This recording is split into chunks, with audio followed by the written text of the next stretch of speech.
Hello gorgeous, it's 6 in the morning right now. I have no idea what happened to the vlog from yesterday. It got super cut up, so here's what it was actually supposed to look like. And happy day 2 of Hanukkah!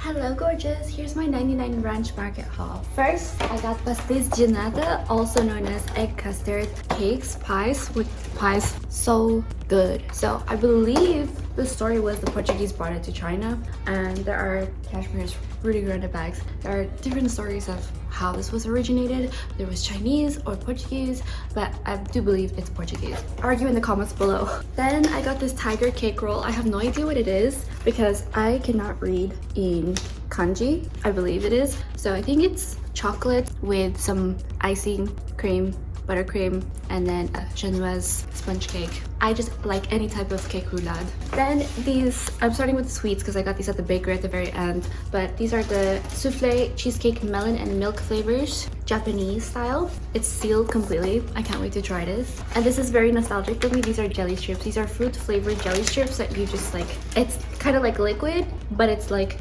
jelly at the same time. So if you're vegan, this is probably not for you. It's also not halal, I believe, because it's gelatin, made in Taiwan. A lot of the stuff was made in Taiwan that you'll find today.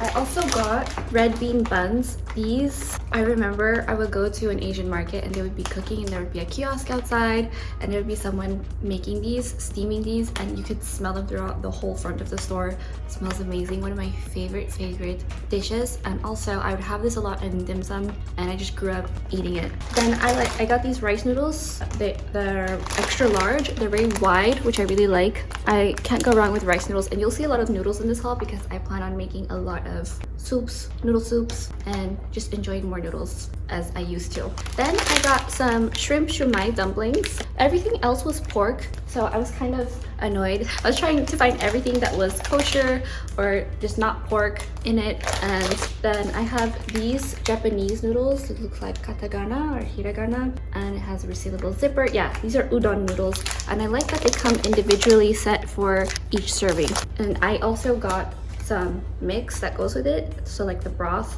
instant mix, and I have different renditions, different flavors, and you can see the noodles, the way they're processed, they're still white, so that means it's like really high quality and it's done really well in my opinion, because there are different ways that they cook the noodles where they overheat them and burn them really fast in a really cheap process. For this, I feel like they took the time to do it right, and that's a very conscientious Japanese thing. And what I also like about 99 Ranch Market is they really pack everything into all the bags. So, and they pack it properly where they don't smash your things around. They really take the time to do it properly, do it right, not give your food bruises, like if you have vegetables or fruits that might get bruised. And they also make it as efficient as possible, that you have as many products in the bags, not being wasteful. Then there are these, it just says Oriental style noodles. I believe these are egg noodles, and that's why they're yellow. They're kind of on the flat side, so it's like a linguine if you want to compare it to a type of pad from Europe. And then these are vermicelli, which I love cold and with seafood and a lot of fresh cut vegetables that are cooked hot, and then also in a giant soup, so you can't go wrong. I like to have this especially in a salad, and it just, ooh, I'm so excited. I'm gonna cook a bunch of mushrooms with this. Then I have bao or shopao, and I got the chicken ones and they're mini ones, and then also got this Chinese chicken and something cake. It has green in it, so I saw it. I think it's green onion is what it is, and everything's in not English, so I don't know what it says, but I've had this before. I know it. I've tasted it before. It's really good. Then I have these jellies. These jellies are something that I used to have as a kid, and we would put them in our backpacks, and me and all my cousins would eat them together. So they're all sorts of different flavors. Then I got egg flour soup mix, which is so delicious. I can't wait to make this with a soup. Let me know in the comments if you have tried this before, because it makes me think of when I grew up having dim sum, and then sometimes I couldn't eat everything in the dim sum, or sometimes I was just ordering something else that everyone else wanted, that some other family members wanted, and we'd get this fabulous egg flour soup, corn base. Then I have this instant miso soup mix, and it's multiple packs, I believe. I do not read any hiragana or katakana, so I'm sorry, and I can't wait. I got quail eggs. I love quail eggs. They have this really good minerally taste that feels like I'm getting a lot of iron, and I actually grew up eating quail eggs. I know in the West, quail eggs are like Princess Diana ate them for breakfast, and it's kind of like a fancy thing, where it isn't for me growing up. It's like completely opposite thing. My parents always said that the seafood are the cheap part and the meats are the expensive part, where in the West, the seafood is the expensive part and the meats are the cheap part. So, because the supply of the production. Then I got custard buns, which are some of my all-time faves. These were also one of those buns that were super sweet, and they would smell throughout the entire store when they cooked them in the front kiosk. My dad would buy some for me. I remember these so well, and I also had them in dim sum. You can't go wrong. These are the perfect sweet treat. Then I got some mochi. It looks like green tea with red bean, so you can't go wrong. This is the ultimate combination of all the things I love. Literally everything in this. I also wanted to buy more, but I had only a hand basket, and my problem was I didn't get a cart. I should have gotten a cart so I could have purchased more, but I'll do another haul. I'll get more things, and there are so many things there that are different that you can't get anywhere else, which is what I absolutely love. And then I got seafood gyoza, so dumplings, seafood. They had a lot of pork, and they would have seafood mixed with pork, so everything had pork, chicken and pork, pork and seafood, pork and beef, whatever it was. And then this is tonkotsu soup base, or ramen soup base. This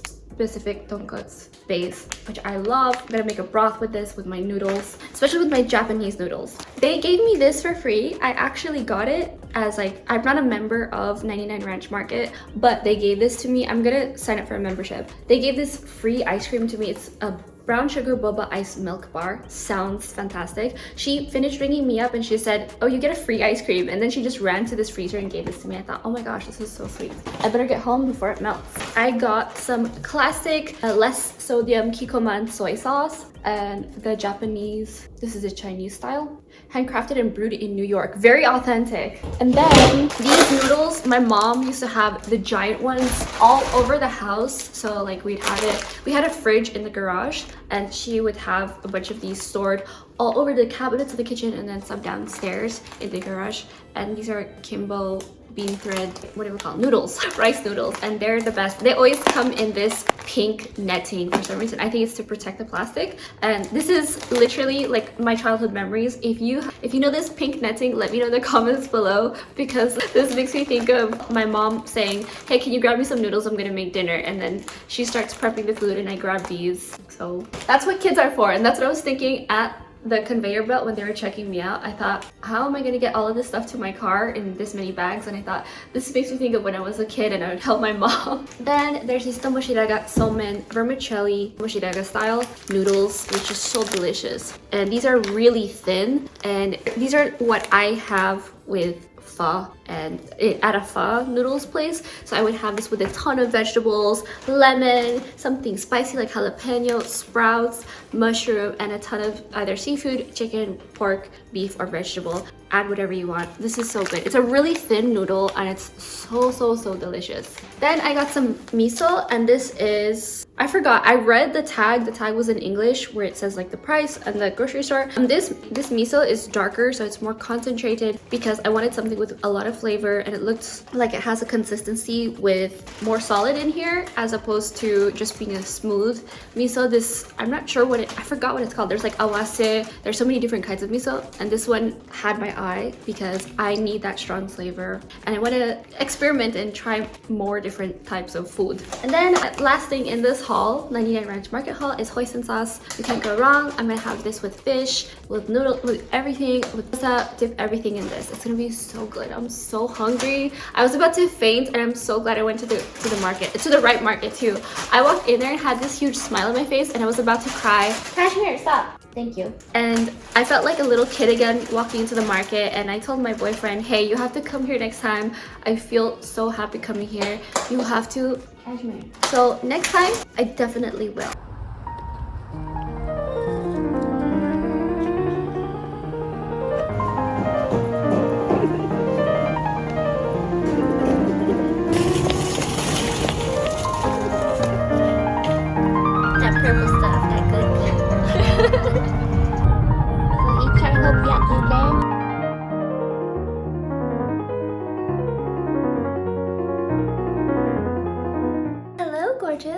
gonna make some open deconstructed sushi, also kind of, I guess you can call it donburi or chirashi, which is sushi with the filling but without the nori or the seaweed. So it's not gonna be wrapped with seaweed, but I do have seaweed and it's fresh. I still need to cook it, I think, a bit more so it becomes a bit more tender. It's gonna be rice, freshly hot, scallops, also hot, with mayonnaise and sriracha, and then I have some greens I'm gonna put in there. I'm thinking of putting enogi mushroom, inspiration from this, because I cannot roll sushi to save my life. I've seen people do it, I've tried it when I was young, I used to make it all the time with my dad, and I'd end up just kind of deconstructing the sushi. It's really simple. I'll have a blog post of all my ingredients I use below, and we're gonna break it down.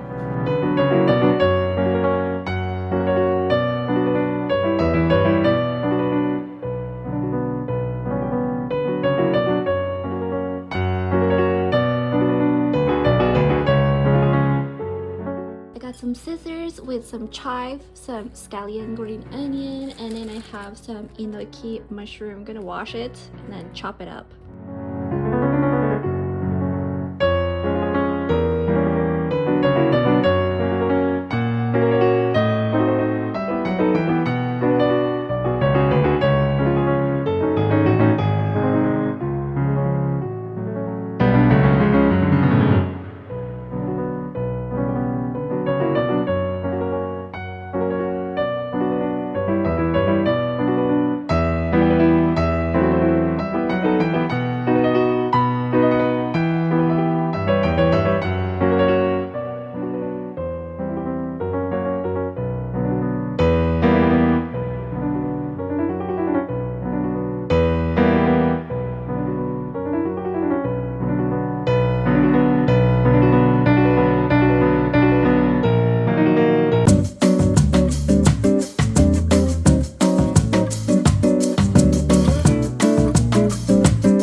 Gorgeous, welcome to my comfy cozy little bedroom. I brought Adam to 99 Ranch Market. If you don't know what that is, it's an Asian store, so it's a pan-Asian store. I don't remember where or how it started, but I believe it is originally Chinese and it's all over the US. So I have been shopping there since I was little. Just a little bit of backstory, and this was the very first time that I brought my boyfriend Adam there.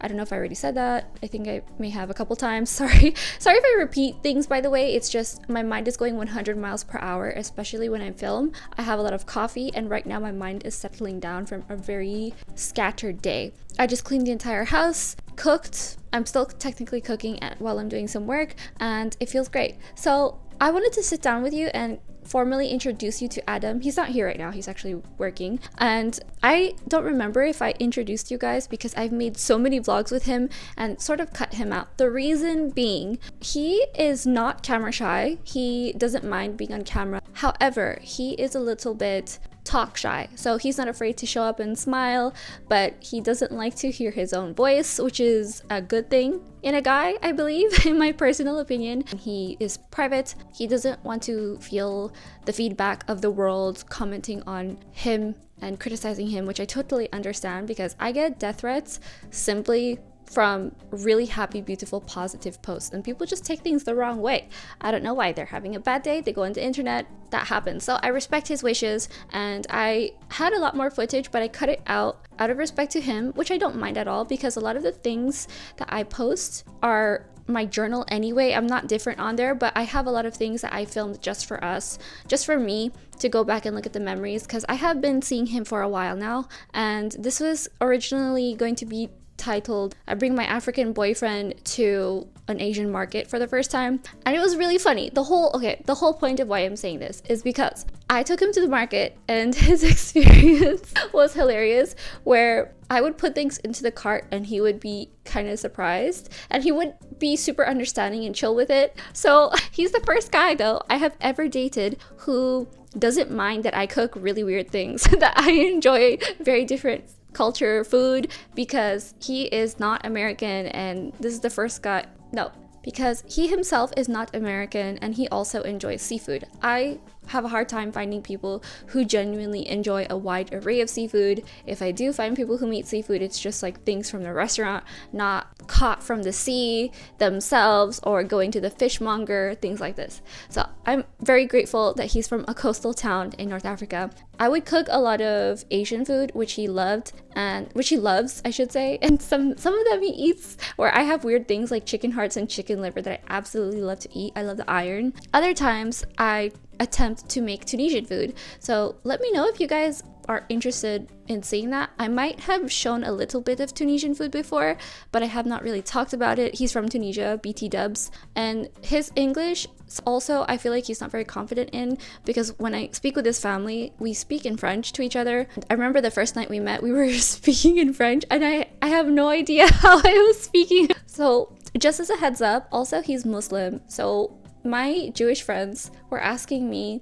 how do you guys make it work? Because my Jewish friends are conservative Jews, I'm a conservative Jew, and he's a conservative Muslim. And the truth is, at the end of the day, we have everything in common. All the things that are really important, we have in common with our religions. We're a lot closer than we are apart and different. So that's my spiel. The funny thing was that I took away bringing him to 99 Ranch Market was that he did not know what anything was. And to be fair, neither did I, because a lot of the things are in different languages, not in Romanized. Everything was just in kanji or Korean or katakana or hiragana. And then every now and again I would see something in Tagalog and Vietnamese things. It's very overwhelming to the senses. However, he did enjoy the bakeries and the fish, because I love picking all the live fish and there's a lot of crab there. So it felt somewhat familiar to him, a little bit weird and different, but he was very respectful as always. He always is. Also fun because he's incredible in the kitchen. He made me a salad yesterday. I was so blown away. I also have so many more things that I got in this haul that this video would probably be 100 hours long on all the things I can make with it. However, we ended up scarfing down the noodles nonstop because I bought so many noodles. You guys, I need a break from noodles a little bit. I actually lost a lot of weight. Not a lot, but I actually balanced out my weight is what I should say, because I've been eating Asian cuisine more, and I feel great because I feel like my body just loves its own natural food that it was meant to eat. It's cool to introduce a guy to food in my culture and he actually loves it, and he's like, oh, what's this ube? That sounds really cool. It's different, it's new, and he's super sweet about it. I've always been afraid to share my culture, especially the food, with other people, because I've dated guys where they would constantly talk down about my culture or my culture's food, and it really hurt my feelings, and I never said anything, but I was always kind of resentful about it. Anyway, that's getting really personal. But this is the first time where I can eat chicken hearts in front of a guy and not be judged. And I'll say dim sum. I'll mention what dim sum is 4 different times and he won't remember because it's just so different to him. And I think it's funny because I'll tell him like every week what dim sum is and he still has no idea what it is and he doesn't understand the concept. So I definitely have to take him for dim sum. And we live in Los Angeles. We have Chinatown. We have so many good dim sum spots. And I'm not talking about Din Tai Fung. I'm talking about the authentic place where you get screamed at and you order a la carte. Everything is in a circle with the lazy Susan, because that's very Chinese culture. Also, I had a menorah, the beautiful silver one I had from last year, but it was destroyed in Kentucky. I will share you the whole entire Kentucky story, all the explanation, all the things that happened in this vlog, so stay tuned and subscribe and click the bell. Tell all your friends, watch this several thousand times. You will see all the details come out and all the things I can now legally say in 2024 as we wrap up this year. But I will say that ever since dating Adam, he has inspired me to eat in a very North African way, in the style of his culture and Tunisian food, meaning everything I eat now I add hot sauce to. I add so much more spice to it, and my stomach doesn't always agree, but my taste buds do, so that's what matters. It's just, also that's not the reason, by the way, why I'm not doing a Hanukkah the way I normally would, where I light a menorah every single night, do the prayers. I actually did some prayers yesterday and played him some beautiful songs, some in Hebrew, some in English for Hanukkah, and he was really sweet about it and he was enjoying himself. And the reason that I'm not doing Hanukkah regularly this year is because, one, I have a very debilitating health issue right now. I will mention it a little bit more. It's been going on for the past 4 years, but I think I'm going to have surgery on it. I was on the phone with my insurance today, and God willing, I hope everything goes smoothly, touch wood. I hope I'll find a way to hopefully get the surgery done on New Year's Day. So we'll see if that happens. We'll see how that pans out. I am just really grateful right now for you guys. Thank you for spending your valuable time with me. I want to wish you a happy Hanukkah and Chag Sameach. Mwah!